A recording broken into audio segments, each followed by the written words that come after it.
চাপটে গিয়ে তেকে জড়িয়ে ধরে জিমিন। পাশেই আরেম দাঁড়িয়ে থাকে।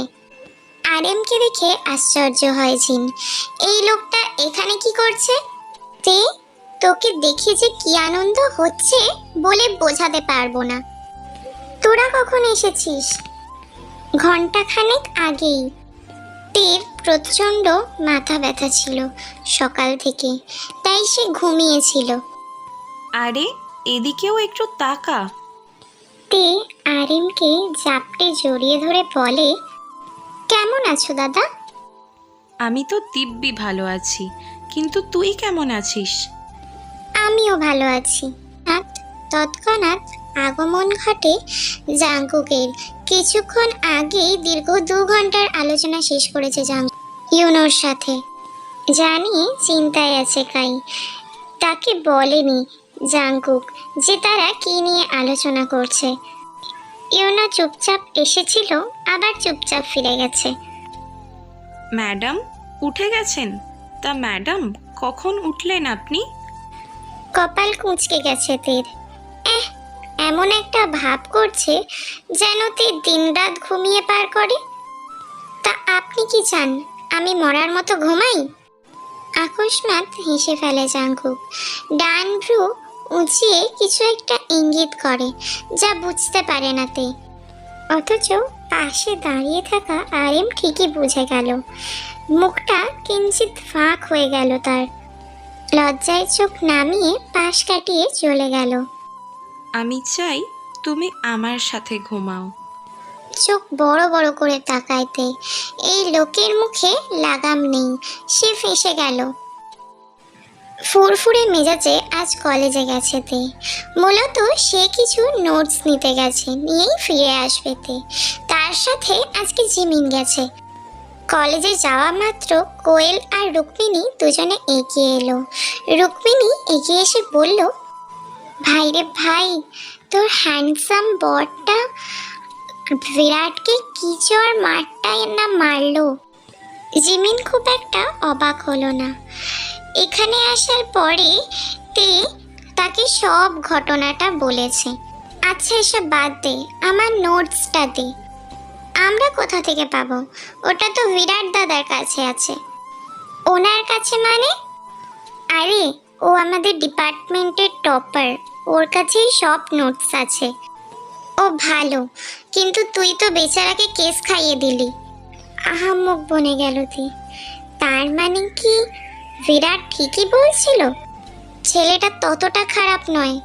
ইস, পচা বরটা কি করলো? এবার আমি কি করব? খিলখিলিয়ে হেসে ওঠে সবাই। রুক্মিণী চিলমুটে বলে ওঠে, আরে টেনশন নট, আমি আছি না তোর সাথে।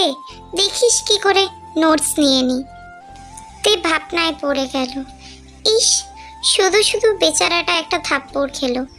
ক্যান্টিনের বেঞ্চে বসে কলম গোটাতে ব্যস্ত বিরাট। নিজের সামনে কারো উপস্থিতি টের পেয়ে মুখ তুলে তাকায়। অটোমেটিক ডান হাত ডান গালে চলে গেল। তে তে তেহিয়ং, আমাকে মাফ করে দাও। দেখো আমি কিচ্ছু করিনি, সত্যি। তে হাসবে না কাঁদবে বুঝতে পারছে না। ইস, বেচারাটা ভয়েতে কুপোকাত হয়ে গেছে। আপনার সাথে আমার কথা আছে বিরাট। তৎক্ষণাৎ উঠে দাঁড়ালো বিরাট। ব্যস্ত ভঙ্গিতে বলে ওঠে, না না, তোমার সাথে আমার কোনো কথা নেই। আরে আরে দাঁড়াও, কোথায় যাচ্ছ? আপনি বুঝতে পারছেন না, তেহিয়ংয়ের হাজবেন্ড। উফ, ভাবতেই পারছি না।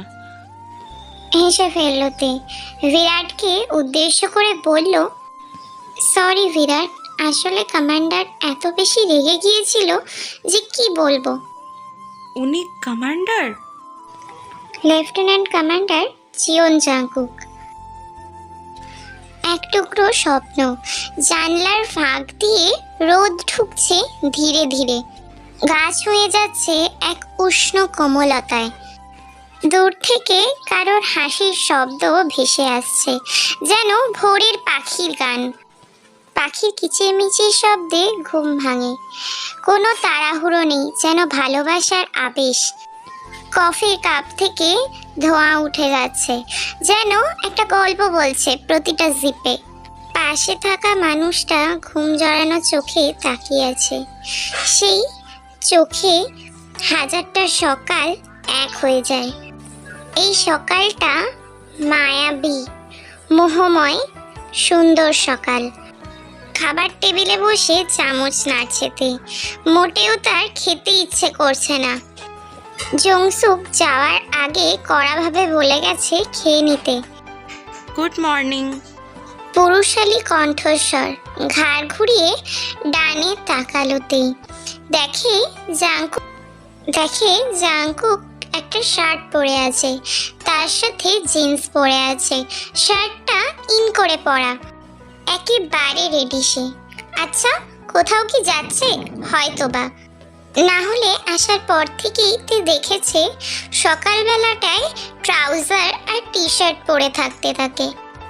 Good morning. খাচ্ছ না কেন ম্যাডাম? আপনি কোথায় যাচ্ছেন? চুল আঁচড়াচ্ছিল। পাকা হাসলো জাংকুক। তেকে জ্বালানোর জন্য বলে ওঠে, গার্লফ্রেন্ডের সাথে মিট করতে। আশ্চর্যের ন্যায় তাকালোতে।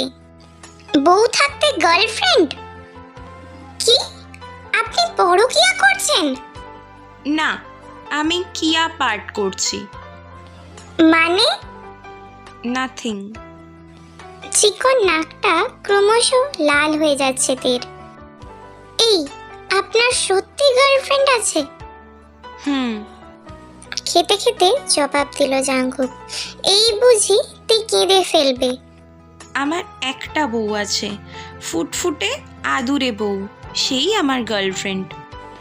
চোখ পিট পিট করে তাকালোতে। চওড়া হলো ওষ্ঠ জোড়া। তৎক্ষণাৎ কর্ণ স্পর্শ করল গম্ভীর স্বর। শুনলাম কাল বিরাটের সাথে দেখা করেছো।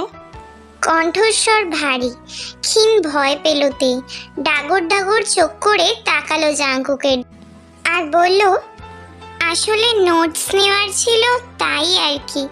তবে ছেলেটা মোটেও খারাপ নয়, আমিই ভুল বুঝেছিলাম। Good analysis. এই কথাটা দিয়ে ঠিক কি বোঝালো তা বুঝতে পারল না তে। লোকটা কি রেগে গেল নাকি? দেখুন, আমি। খাওয়া ছেড়ে উঠে গেল জাংকুক। তে উঠতে চাইল, কিন্তু সেই মুহূর্তে রাহুল এসে জড়িয়ে ধরে তাকে আর বলে, মামি খাইয়ে দাও। তে আর উঠতে পারল না, চুপচাপ বসে পড়ল। জাংকুক বেরিয়ে গেল নিজের কাজে। শহরের কোলাহল থেকে অনেক দূরে জনমানব শূন্য এক এলাকা। চারপাশে শুনশান নীরবতা, যেন বাতাসও ধীরে চলতে শিখেছে। রাস্তা কাঁচা, দুপাশে ঝোপঝাড় আর আগাছায় ভরা। দিনের আলোতেও জায়গাটা অস্বস্তিকর, যেন কোথাও কিছু লুকিয়ে আছে। এই নির্জনতার মাঝে দাঁড়িয়ে আছে এক বিশাল পুরনো গোডাউন। লোহার তৈরি বড় গেটটা বহুদিনের পুরনো, জং ধরে আছে তাতে। দেয়ালগুলো ধূসর, খানিকটা ফাটল ধরা, যেন সময়ের অভাবে ক্লান্ত। জানলাগুলোয় ধুলোর পরত, কাঁচ ভাঙা।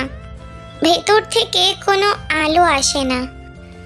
মাঝে মাঝে ভেতর থেকে কিছু শব্দ আসে, কোনো ধাতব বস্তু পড়ে যাওয়ার, অথবা কোনো নিঃশব্দ পায়ের আওয়াজ। লোকমুখে শোনা যায় এক সময় এখানে কিছু একটা ভয়ঙ্কর ঘটনা ঘটেছিল, কিন্তু কি সেটা কেউ জানে না। রাত হলে এই দিকটায় কেউ আসতেও চায় না। এমনকি পাখিরাও এই জায়গাটা এড়িয়ে চলে বলে অনেকে বলে। নির্জন একটা এলাকা বললে চলে। শহর থেকে অনেকটাই দূরে অবস্থিত। সেখানে বড়সড় একটা খালি গোডাউন আছে। অনেকগুলো বক্স ছাড়া কিছুই নেই সেখানে। একদল লোক এসেছে সেখানে, প্রত্যেকের মুখেই মাস্ক পরা। এই মালগুলো আজই ট্রাকে তুলে জাহাজে লোড করে পাঠাতে হবে। কথাগুলো শেষ করা মাত্র কাজে লেগে পড়ল। স্যার, আমরা এখানে এসেছি, এটা টিমকে জানানো উচিত ছিল। কাইয়ের কথায় অল্প হাসলো জাঙ্কুক। এদিক সেদিক তাকিয়ে গালে হাত বুলিয়ে বলে, বুঝলে ইউনো, তুমি এখনো বাচ্চা রয়ে গেছো। মানে স্যার, মানে তোমার জন্য এখন মিল্ক খুঁজতে হবে আমাকে। আহাম্মক বনে গেল ইউনো। মানে জাঙ্কুক তার জন্য দুধ খুঁজতে এখানে এসেছে? ছি ছি স্যার, এই বয়সে আমি এসব খাবো? না না, এই বয়সে আমি দুধ খাবো না। ফিচিল হাসে জাঙ্কুক, গম্ভীর স্বরে বলে, খেতেই হবে, চলো। পেছনের দিকের ভাঙা পাঁচিল টপকে ভেতরে ঢুকে গেল জাঙ্কুক। ইউনোও ঢুকলো তার সাথে। ভেতরে একটা বড় তালা ঝুলছে। আশেপাশে সূক্ষ্ম দৃষ্টি বুলিয়ে নিল জাঙ্কুক। ইউনো দ্বিধা দ্বন্দ্ব নিয়ে জিজ্ঞেস করে, কমান্ডার, এটা অনেক দিন আগে থেকে বন্ধ ছিল, কিন্তু আপনি হঠাৎ করেই কথার মাঝে থামিয়ে দিল জাঙ্কুক। কিছু যেন মনোযোগ দিয়ে শুনছে সে, যা গোডাউনের ভেতর থেকে আসছে। বাঁকা হাসলো জাঙ্কুক। ইউনোকে ইশারায় বলে, গোডাউন বন্ধ তাই না? চলো গিয়ে ভূতেদের সাথে আড্ডা দেওয়া যাক। ভেতরে প্রবেশ করা মাত্র ভেতর থেকে রিভলভার বের করলো জাঙ্কুক। তাদের দেখে আটকে ওঠে ভেতরে থাকা দুটো লোক। সেখানে সেই যে লোকটা অর্ডার দিয়েছিল সেই লোকটা নেই, আর এখানে যারা আছে তারা মাস্ক পরে নেই। এই কারা তোরা, আর ভেতরে এলি কি করে? জাঙ্কুক আর ইউনোকে দেখে তটস্থ ভঙ্গিতে জিজ্ঞেস করে লোকটা। রিভলভার আঙুলের ডগায় ঘোরাতে ঘোরাতে অদ্ভুত স্বরে বলে, আমরা তোদের বাপ। তারপর গোলাগুলি শুরু হলো। পরপর দুটো ওই লোক দুটো খেলো। অন দ্য স্পট তারা মারাও যায়। ইউনো, জায়গাটা তাড়াতাড়ি সিল করতে হবে, আর হ্যাঁ, রেড অ্যালার্ট জারি করতে বলো। ওকে কমান্ডার। ইউনো হঠাৎ যেতে গিয়েও থেমে গেল। ইতস্তত বোধ করে জিজ্ঞেস করে, কিন্তু আপনি যে বলেছিলেন দুধ খুঁজতে এসেছেন? সহসা হেসে ফেলল জাঙ্কুক। এগিয়ে গিয়ে নিচে রাখা বক্সগুলো টেনে বের করলো। সজোরে লাথি দিয়ে প্লাস্টিকের ঢাকনা ভেঙে ফেললো। ভেতর থেকে বেরিয়ে এলো সাদা পাউডার জাতীয় কিছু। অবাক হয় ইউনো। কি বুঝলে ইউনো?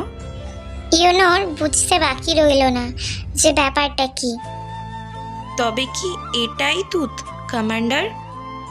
কেন ইউনো, তুমি কি সত্যি সত্যি দুধ খেতে চাও?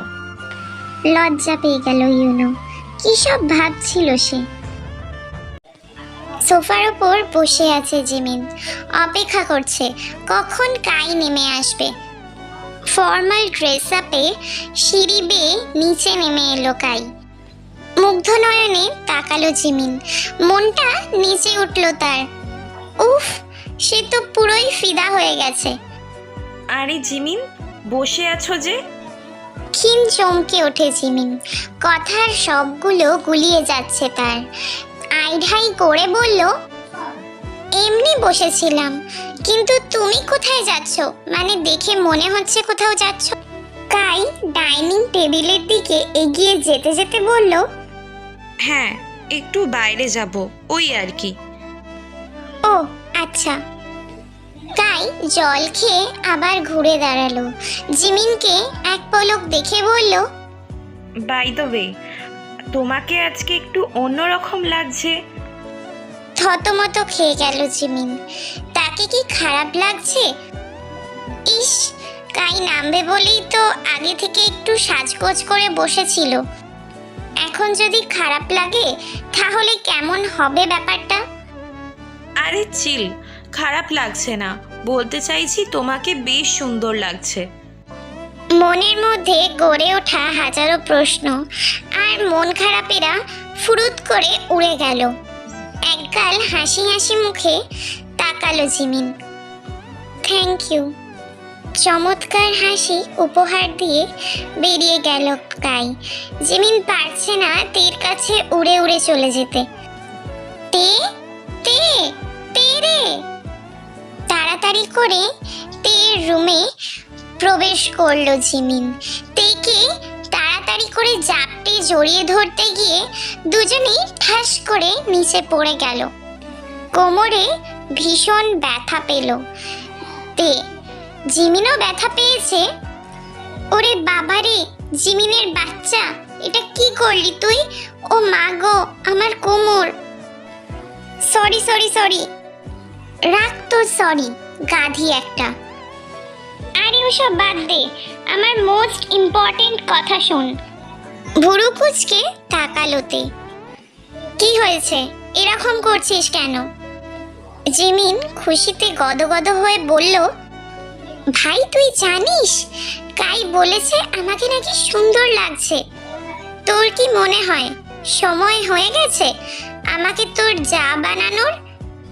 মুখ বাঁকালোতে ভাবলেশীনভাবে জবাব দেয়, গাছে কাঁঠাল গোঁফে তেল। তুই এটা বলতে পারলি তে? কেন শুনতে পাসনি? তবে আবার বলছি, শোন, গাছে কাঁঠাল গোঁফে তেল। তেতে উঠল জিমিন, এক লাফে উঠে দাঁড়ালো। থাক তবে তুই পড়ে। ফ্যাল ফ্যাল করে তাকালোতে। এই, আমি কোমরে ব্যথা পেয়েছি, আমাকে তোল।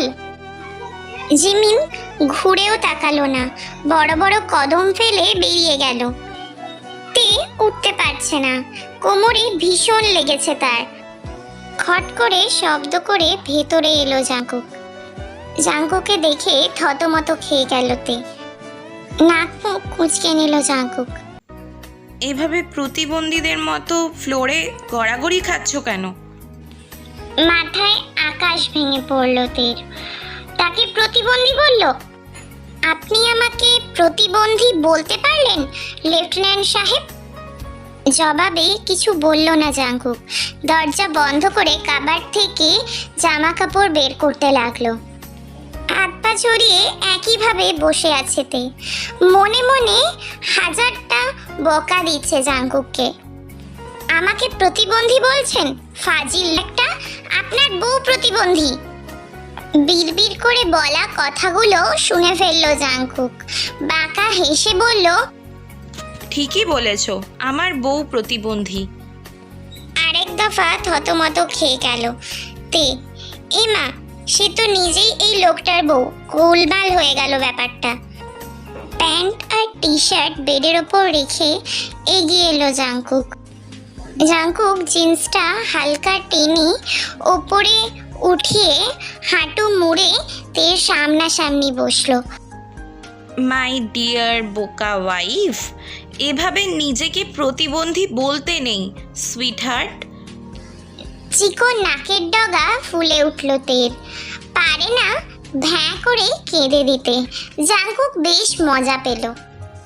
আহারে মাই ডিয়ার ওয়াইফ, এভাবে ফ্লোরে গড়াগড়ি খাচ্ছ কেন এত বড় বেড থাকতে? তেতে উঠল তে, চেঁচিয়ে উঠে বলে, তাতে আপনার কি? নিজের কাজ করুন না গিয়ে। ডোন্ট শাউট, চিৎকার করে কথা বলতে মানা করেছিলাম না? বলবো, 100 বার বলবো, 1000 বার বলবো। আবার কথার মাঝেই থেমে গেল তে। তাকে থামিয়ে দিল জাঙ্কুক। তের ঠোঁট জোড়ার মধ্যে নিজের ঠোঁট দুটো ডুবিয়ে দিল। কিছুক্ষণ পর ছেড়ে দিল।